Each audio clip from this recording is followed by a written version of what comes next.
साहब है, वो मेरा मजबूरी का फ़ायदा उठा के खाली नकाशा बदला के पीछे हटाने के लिए 1 लाख रुपए मंगाया उसने। और वो पैसे दिए तक रोज़ फ़ोन कर रहा था। उसके लिए फिर मैं 80,000 बात करके 80,000 आखिर मजबूरी में दे दिया।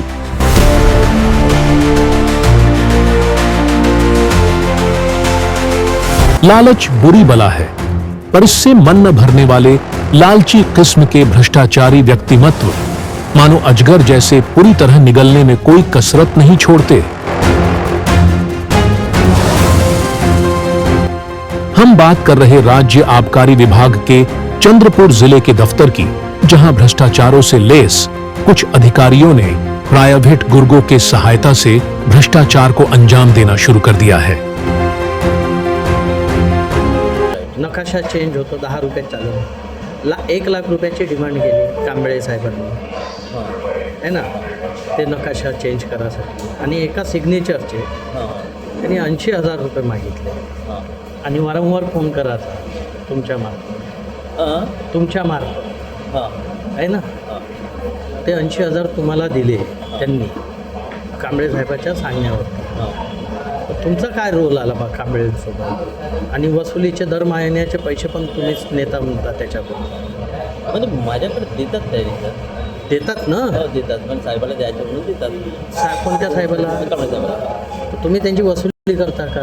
मग खरं सांगा तर आता देतात त्यांनी, आता कशी आहे काय आहे तर माहिती, त्यांनी देतात आता मी नेऊन देतो। तुम्हाला 5,000 रुपये देतात म्हणतात त्यांचे, आणि 1,000 रुपये फ्लाईंगचे देतात, असे 6,000 देतात तुम्हाला? नाही, फ्लाईंगचे पण नाही, ते साहेबांचे देतात। साहेबांचे देतात, पण कशात देतात हे तुम्हाला माहीत नाही तेवढं। पण तुम्ही विचारत नाही का साहेब हे कशाचे पैसे? नाही, माझ्या हक्कच राहणार नाही विचारायचं। नाही, पण तुम्ही एकाच ठिकाणाहून नाही नेत ना? नाही का, तर मी येणार चहा पिला एकाच ठिकाणाहून नाही नेत ना तुम्ही? बरोबर आहे, पण तुम्ही कलेक्शन करताना त्यांचं माहीत नाही सर। तुम्ही कलेक्शन करता की नाही करत? देतात साहेब, ऑनर लोक ते आता लिहून देतो साहेबाला। किती लोकांचे लिहून देतात साहेबांना तुम्ही? जेवढे सगळे साहेब समजायचे। सगळेच म्हणजे किती? आता 12 आहे आपल्याकडे जेवढे। तरी सांगा ना एक फिगर। जसं तुम्ही 32 ठिकाणचं रजिस्टर्ड मेंटेन करता, तर असं किती ठिकाणचं? तुम्हाला एक सर्कल दिला असेल ना, पट्टा दिला असेल ना तुम्हाला पूर्ण? हां, तुम्हाला गोंडपेपरी वगैरे नाही आहे ना तुमच्याकडे? मूल वगैरे राजुरा बेल्ट आहे ना? तर राजुरा बेल्टमधील किती बारधारकाकडून तुम्ही घेता तेच विचारताय ना मी तुम्हाला।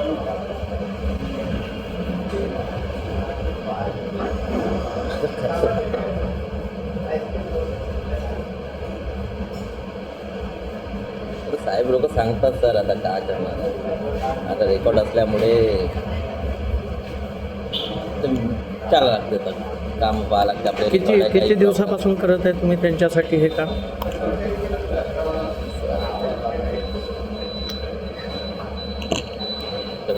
वर्ष झाला सर, वर्ष झालं। मग हे पैसे तुम्ही डायरेक्ट त्यांना नेऊन देतात की कसं, वाया मध्यस्थीच्या मार्फत? नाही साहेबाला डायरेक्ट तर घरी वगैरे की इथेच ऑफिसला? कधी मग तुमचा काय फायदा त्याच्यात? म्हणजे फायदा काहीच नाही, पण साहेब आहे ना, आता त्यांचे काम करत पाहिजे। तुमचा काय फायदा? फायदा वगैरे काहीच नाही। तुम्ही हे जे वसुली करून देता, तुमचा काय फायदा होतो याच्यात? नाही, फायदा वगैरे काहीच नाही। तुम्हाला भीती वगैरे नाही वाटत कधी, म्हणजे कोणी ट्रॅप करेल, काही करेल, म्हणजे हे आपण साहेबांची वसुली करत आहे? त्याचा काही प्रसंग पडलाच नाही, म्हणजे तसं काही आलंच नव्हतं नाही आतापर्यंत नाही आला। तुमच्या व्यतिरिक्त आणखी कोण कोण आहे वसुलीला? नितेशचं नाव घेतलं त्याने? नितेश भाऊ करते वाटतं। भिवगडेचे साहेब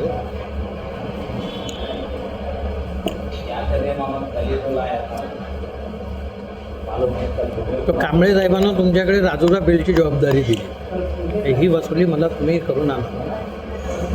प्रत्येक धारकाकडून 5-5 हजार आहे की काही वेगवेगळे पण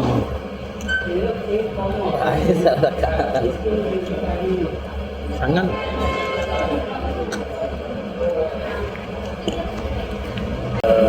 मी कशी वसुलीमध्ये नाही तसं तर काहीच नाही. तर आता पूर्ण तुम्ही प्रायव्हेट लोकच करत आहे का पूर्ण यांच्या वसुली? दुसरं तर माझ्याकडे जर रेकॉर्ड वगैरे काम आता काही काम सांगतात तर करतो.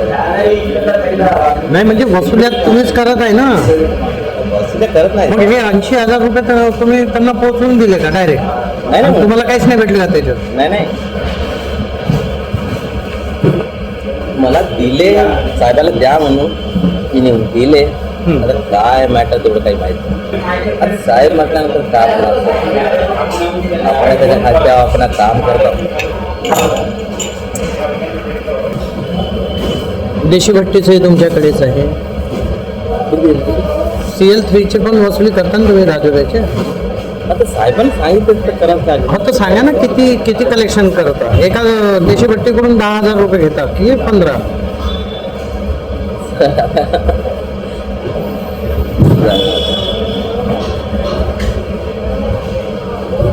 किती 3चा टाकू? नाही तेवढी नाही 50,000? नाही तेवढी कमी. 1.5 लाख? 1 लाख पर्यंत. हां? 1.5 लाख पर्यंत. अलग अलग जगह के लिए वसूली गुर्गों को माध्यम से लाखों रुपयों की वसूली को राज्य आबकारी विभाग के कुछ अधिकारी अंजाम देते हुए नजर आ रहे हैं, जिसमें से प्रमुख तौर पर आबकारी विभाग का राजुरा सर्कल का इंस्पेक्टर अभिनंदन केरबा कांबले ने वसूली को प्रायभेट गुर्गों के जरिए उगाही करने का सनसनीखेज मामला सामने आया है। राजुरा तहसील के वरुड रोड स्थित सितारा बार के संचालक नारायण को आबकारी कानून का पाठ पढ़ाने वाले एक्साइज इंस्पेक्टर कांबले ने पहले तो कार्रवाई का डर दिखाकर वसूली को अंजाम दिया और उसके तुरंत बाद नक्शा बदलने के एवज में 1 लाख रुपये की डिमांड कर डाली। डिमांड को सुन सदमे में पहुंचे नारायण ने पहले तो ना कर दी, पर रोजी रोटी पर जीने वाले नारायण को परेशानी सताने लगी। साहब है वो मेरा मजबूरी का फायदा उठा के खाली नकाशा बदला के पीछे हटाने के लिए 1 लाख रुपए मंगाया उसने। और वो पैसे दिए तक रोज फोन कर रहा था। उसके लिए फिर मैं 80,000 बात करके 80,000 आखिरी मजबूरी में दे दिया। किसको दिए आपने? वो हेमंत पाटिल करके उसके वसूली करता है, उसको भेजा है। हाँ। और महीने का 5,000 तो ये भी लेता है। काय के लेता है? महीने के 5,000 2 बार के। किस बात के लेते हैं आपसे 5,000 तो रुपये महीना? वो कंपलसरी देना ही रहता है हमारे एक्साइज वाले को। तुम्हारा रिकॉर्ड चेक करते ये करते उसके लिए देना ही रहता करके वो लेते हैं। हाँ। उसके बाद में हमारे पास सभी बार के पास लेते और उसके बाद में भी कुछ ना कुछ बहाना दिखा के केसेस करना हमारे को। मेरे ही 2 बार के ऊपर ही परेशानी करने लगा उसने। गरीब लोगों को जगह देने का मतलब नहीं है उसका। हाँ, बड़े लोग को जगह नहीं दो, पर गरीब लोग को एक बार है 2 बार है उसको परेशान करने का उसका काम है। हाँ, वीरू में बार के ऊपर केस हो गए ना सर, वहाँ भी अगले बाकी बार जो है उसका भी पीछे से दरवाजा है सब है, वो लोग उनको कुछ नहीं करा। मेरे एक ही बार में जाके यहाँ होने के बाद 1 महीने के बाद ही वहाँ जाके और वहाँ केस करके वहाँ कलेक्टर को भेजा है। उसमें भी 45,000 रुपये जुर्माना लगा। आपके तरफ कौन कौन आते हैं ये महीना जो लेने के लिए, हफ्तेखोरी करने के लिए कौन कौन आते हैं? हेमंत पाटिल आता है। हाँ। और वो दूसरा नीतीश आता है। हाँ, ये किस किस के लिए वसूली करते हैं ये लोग? नीतीश पाटिल करता है, नीतीश करता है वो इसका देवगढ़े का। हाँ। और ये पाटिल करता है अपना कामड़े साहब का।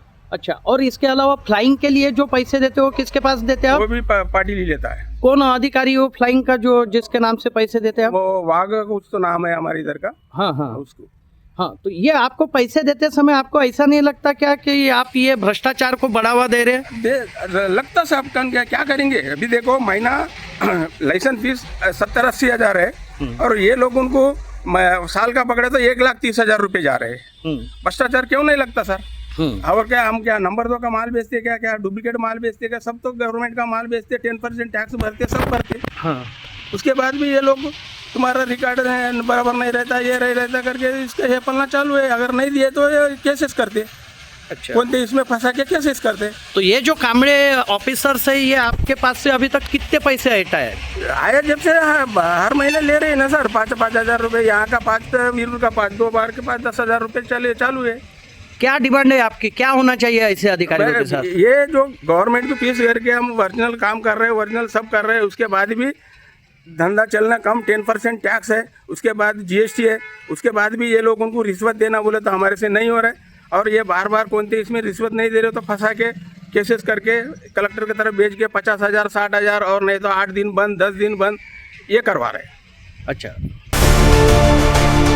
कांबले ने अपने वसूली के हथियार को इस मामले में लगाकर 80,000 में नारायण के साथ एक छोटे से सिग्नेचर के लिए सौदा कर डाला, जिसका महज 10 रुपए का चालान सरकारी दफ्तर में काटा गया। आबकारी विभाग का इंस्पेक्टर कांबले की इस पूरे भ्रष्टाचार के मामले को लेकर डेली पोस्टमार्टम ने तहकीकात की, जिसमें सच्चाई का पूरा वसूली एजेंट ने कच्चा चिट्ठा खोल डाला। कांबले के लिए वसूली करने वाले हेमंत पाटिल का कहना है कि जो कांबले साहब बताते उतना ही वो काम करता है। राजूरा क्षेत्र में जितने भी लायसेंसी धारक हैं, उनसे हर महीने कांबले की धन उगाही कर हफ्ताखोरी को अंजाम देकर उनके दफ्तर में हेमंत पाटिल जाकर देते हैं।